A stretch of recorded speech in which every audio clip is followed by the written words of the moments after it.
Hi, my name is Chinedu, and welcome to yet another episode of Global Trade and Supply Chain. In this episode, we'll be talking about the three entities and the four flows. Now, what makes up the three entities? One, the supplier. Two, the producer. Three, the customer. As stated in the previous episode, these are the three main entities in a simple supply chain. So if you have a chain that involves a supplier, that involves a producer, and that also involves a customer, you are in the business of supply chain. Now, who is a supplier? Supply is just a provider of goods or services, or a seller with whom the buyer does business. Again, a supplier is different from a vendor. A vendor is anyone in the marketplace who sells, but once the person is patronized by the buyer and business is done, that makes such a one a supplier. Next, we have the producer. The producer is the one whose responsibility lies majorly in transforming the raw materials from the supplier into finished goods. So he gets from the supplier, he transforms, and then sells to the customer. So the customer is the one who buys from the producer. We have what's called the final customers, right? Well, these three make up the primary entities in the supply chain. Again, to note, the entities that perform these functions varies. It could be businesses, it could be governmental organizations, it could even be individuals. Sometimes these entities can be departmental, departments within an organization or functional or individuals within the larger organizations actually. But it's important that we understand that there are three main entities as explained.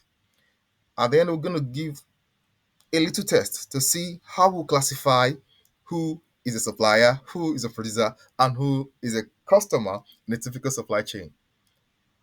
Next, the flow, the four flows. In supply chain, there are basically four flows. One, the flow of information. Two, the primary flow of product. Three, the primary flow of cash. And four, the reverse flow of products returned. How do this work in supply chain? In supply chain, information flows both ways, from supplier to customer and vice versa. Clear. So the flow of information in supply chain, it's not unilateral, it's not one dimensional. It flows both ways. Two, the flow or the primary product flow in supply chain, it's actually from supplier down to customer. So products are all must always follow that path. It flows from supplier to producer to customer, then to end user. Correct. Thirdly, the primary flow of cash, very important. As product change hands, cash changes hands as well. So that's why it's global. It's trade. Supplier gets and sends the supply and sends the producer, who sends the customer. The same way customer sends cash to producer, producer sends cash to supplier. So the flow of cash is from customer upwards, so customer to producer and then back to supplier. That's how cash flows. So cash flows in a backward manner. Product flows in a forward manner. I believe that makes it very clear. Then lastly is the reverse flow of products returned. This is very important to planning our supply chain because every supply chain must make room for this. What does this entail, right? This allows for refund, for replacement, for repairs, right? For recycling, for remanufacturing, for resale, and sometimes for disposal. So this is called a reverse supply chain actually.